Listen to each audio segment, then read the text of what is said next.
Hello everyone, and welcome to video number 13 in the Safe Passage series.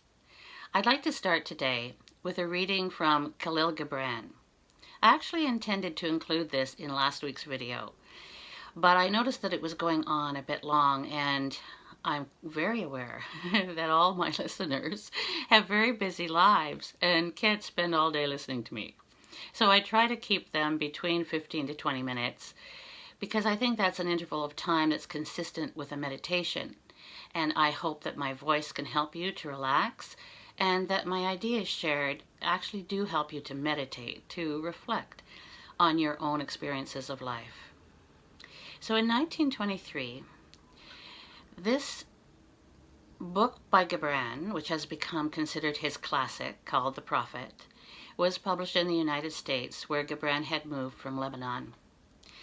And he has ideas on a number of topics, and this is what he says about children. Your children are not your children. They are the sons and daughters of life's longing for itself. They come through you, but not from you. And though they are with you, yet they belong not to you. You may give them your love, but not your thoughts, for they have their own thoughts. You may house their bodies, but not their souls, for their souls dwell in the house of tomorrow, which you cannot visit, not even in your dreams. You may strive to be like them, but seek not to make them like you, for life goes not backward, nor tarries with yesterday. You are the bows from which your children, as living arrows, are sent forth. The archer sees the mark upon the path of the infinite, and he bends you with his might, that his arrows may go swift and far. Let your bending in the archer's hand be for gladness, for even as he loves the arrow that flies, so he loves also the bow that is stable. And I think perhaps why this resonated so much with me through the years is because it does speak to the fact that we come here as a soul and that we are all on different paths and that we need encouragement to become all that we are capable of becoming and to fulfill the soul's purpose. In 1953, Hodding Carter, who was an American journalist and author, wrote in his book, which is called Where Main Street Meets the River. This is the first time that a quote he uses, which has subsequently been attributed to many people, but he refers to a woman who had told him this: "There are only two lasting bequests that we can hope to give to our children. One of these is roots, the other wings." And from my observations, not only of my own family, but really from hundreds of families that I've had the pleasure to work with as a teacher, I've noticed that both of those sides are not necessarily equally nurtured. In our own family, I was extremely fortunate to have roots planted deeply in this Canadian country, especially in the soils in and around Grey County, where early ancestors came from Ireland and Scotland. And within our family itself, we were taught the values of loyalty to one another, and we never had to worry about where our food was coming from or the safe shelter. And I do not take these things lightly because I know that that is not a gift with which everyone has been blessed. On the wing side, it was a little different in our family and perhaps in some of yours.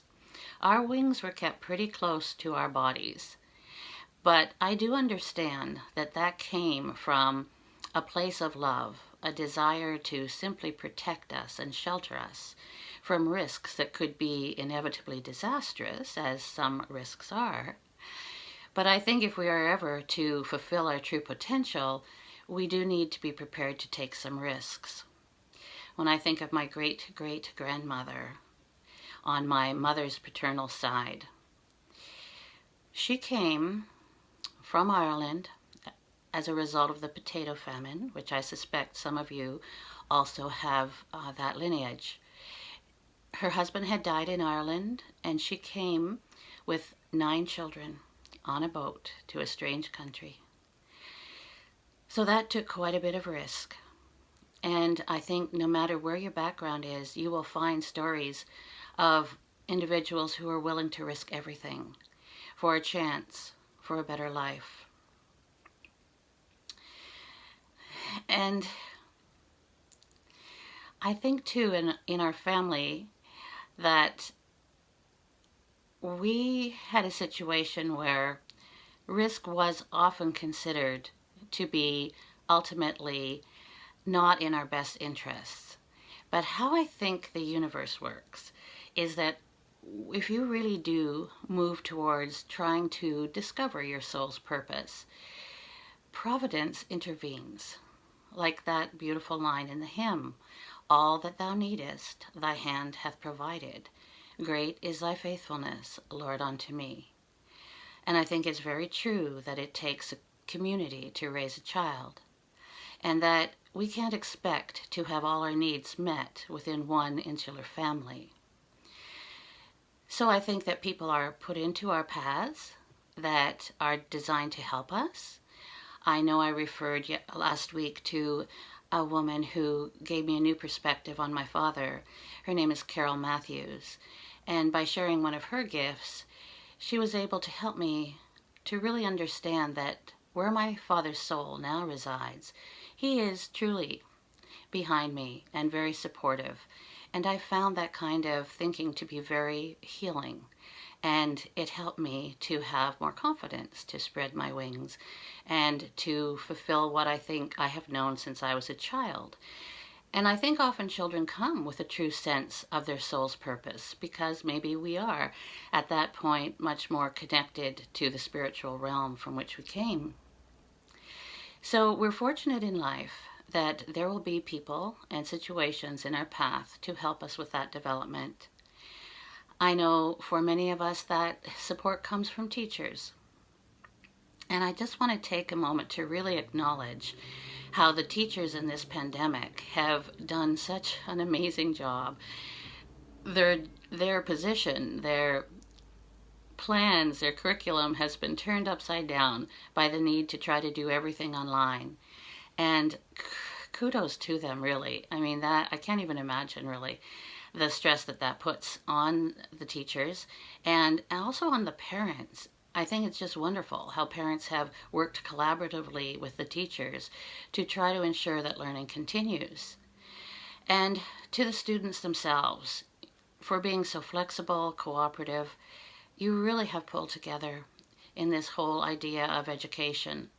And I've been especially heartened by stories of how parents and teachers are trying to help the graduates of 2020 to not miss out entirely on a rite of passage that has really been changed from what they may have dreamed or imagined. So I support you very much in what you are doing with your efforts, and I hope that you can have a great summer. In a couple of future videos, I'll be talking about other teachers who have been shining lights to me. And one of those was a principal that many of you will know named Murray Jeffs. And I remember Mr. Jeffs saying at one time that he felt that it should be part of every student's high school education that they go to a third world country for a few weeks. Because when they came back, they would never again complain about anything in Canada. And I think sometimes maybe that would be good for all of us to be able to do. But as Canada Day approaches, I just want to make reference to the fact that when I was a teacher, I worked always in a highly multicultural community in Rexdale, Ontario. Very often, I was the only one of this skin color in my class. And I was continually impressed by the attitude of the people who had recently immigrated. Often they came from professions that were highly skilled and developed in their own country, but they were willing to do whatever work it took until they could be reevaluated and upgraded to our Canadian standards. And I just found their attitude very refreshing. They were extremely grateful. The huge proportion of people that I ever met were just so fortunate to be able to come to a land where more of their dreams could be realized. And it was never more obvious than when they would come back to school from a few hours off to attend their citizenship ceremony. Their eyes were just glittering, just sparkling with so many plans and dreams. So, since I won't talk to you again before Canada Day, and those celebrations are going to be so different this year, I, for one, will really miss the Priceville Fireworks evening, because that's an amazing community event that shows how powerful it is when a community comes together. So I'm going to share with you a poem that I read there in 2017 when I had the privilege of being Grey Highlands' first poet laureate. I've taken just a few excerpts from this poem, but I want to leave it with you. It's called That's How Lucky Works, eh? And when I was creating this poem, I did it early in the year because I figured that Canada Day would be a pretty busy occasion. And I just didn't have the title. For weeks I just kind of thought about it, but nothing came up as a title. And then one day, some visitors came to us, some children, and one was a little boy named Cohen Maneri. And we were playing with a deck of cards, some little children's games, and he was very legitimately winning everything. But I teased him and I said, "Oh, go on, you must be cheating."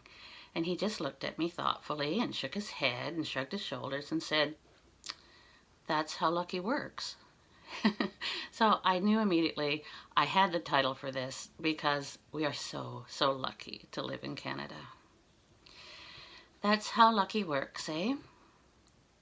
From rocky mountain splendor with glacial lakes of blue, from a golden field of ripened grain to a fishing village view, from Tofino's rugged landscape to the coast of Newfoundland, let every heart be filled with pride, and let us take a stand to be on guard for Canada, this land that we call home.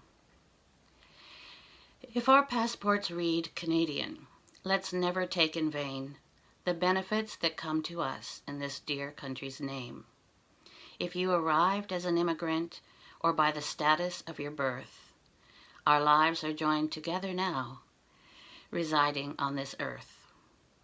Imagine if those northern lights were only of one hue. Their glory lies in color. It's the same with people, too. Our multicultural nation adds richness to the quilt, stitched by many willing hands by which this land was built. And in our country's vast expanse, within its history, diversity is everywhere. Adaptation is the key. Even nature seems to teach Canadians to be a nation that can thrive if we embrace variety. There's so much beauty in this land, it takes your breath away. But every gift of greatness has a price we all must pay. For the indigenous peoples who first walked upon this land, a true partnership is needed in every future plan. Truth and reconciliation must shape the sharing of our land as we honor our diversity and pledge to take a stand, to be on guard for all Canadians, to ensure in future years that we have earned each privilege bought by toil and tears. Our world will face uncertain times. There are no guarantees, but a country's greatest strength lies in its unity. So now let's pay it forward and strive to do our best, to share with grateful hearts the gifts with which we're blessed. Let's find similarities when differences abound, and raise one voice in unison to thank this sacred ground. Then sing with joy, "O Canada," and may it ever be. This land is your land. This land is my land. And we're the true North, strong and free. Have a good weekend, everybody, and happy Canada Day.